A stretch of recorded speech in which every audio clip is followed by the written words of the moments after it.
ধর্ম আপিনের নেশা, রেজ্জাক মোল্লা হজে যেতে গিয়ে বাধা পেয়েছিল। তাহলে ধর্ম আপিনের নেশা, খুব ভালো কথা। তাহলে পুজোর মঞ্চে, মা দুর্গার পুজোর মঞ্চে ধর্ম মানে না ওরা, ধর্ম আপিনের নেশা।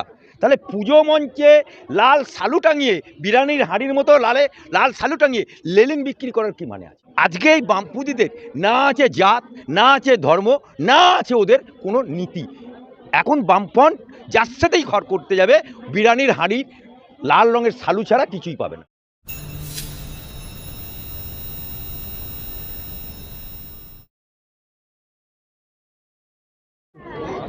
ছাব্বিশের বিধানসভা নির্বাচন আর বলতে গেলে ক্ষণিকের অপেক্ষা মাত্র। তার এখনো পর্যন্ত দিন ঘোষণা শুরু হয়নি ঠিক কথা, কিন্তু তার আগেই তোড়জোড় শুরু হয়ে গেছে বঙ্গ বিজেপি থেকে শুরু করে, এবং তৃণমূলের তোড়জোড় যেমন রয়েছে, পাশাপাশি তৃণমূল এবং বিজেপি বিরোধী হুমায়ুন কবির, তার সঙ্গে বামেদের যে যারা কিনা ধর্ম নিরপেক্ষ বলে পরিচিত, তারা বর্তমানে রাজনীতির চর্চায় রয়েছে।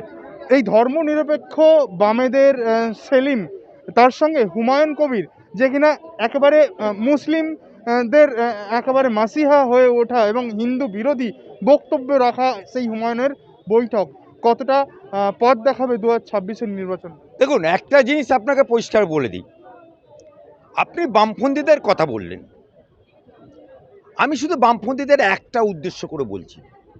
বামপন্থীরা বলে ধর্ম আপিনের নেশা, তাই মন্ত্রী সুভাষ চক্রবর্তী তারামায়ের পুজো করতে গিয়ে তাকে বাধা দিয়েছিল। ধর্ম আপিনের নেশা, রেজ্জাক মোল্লা হজে যেতে গিয়ে বাধা পেয়েছিল। তাহলে ধর্ম আপিনের নেশা, খুব ভালো কথা।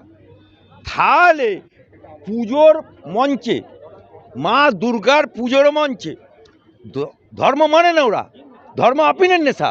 তাহলে পুজো মঞ্চে লাল সালু টাঙিয়ে, বিরিয়ানির হাঁড়ির মতো লাল সালু টাঙিয়ে লেলিন বিক্রি করার কি মানে আছে? লেলিন বিক্রি। আর ওরা বলে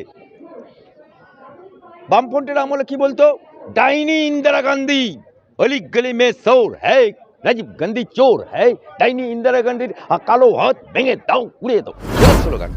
বুর্জুয়া পার্টি, তা কি এমন হলো বাবা যে সেই বুর্জুয়া পার্টি কংগ্রেসের সাথে হাত মিলিয়ে ইলেকশন লড়তে হচ্ছে?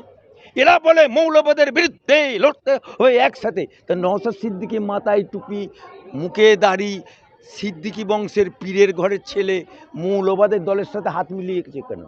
হ্যাঁ, অর্থাৎ ওরা বলে যে জ্যোতি বোস কংগ্রেসের সাপোর্ট নিয়ে প্রধানমন্ত্রী করা যাবে না।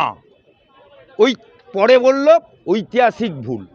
আজকে এই বামপন্থীদের না আছে জাত, না আছে ধর্ম, না আছে ওদের কোনো নীতি।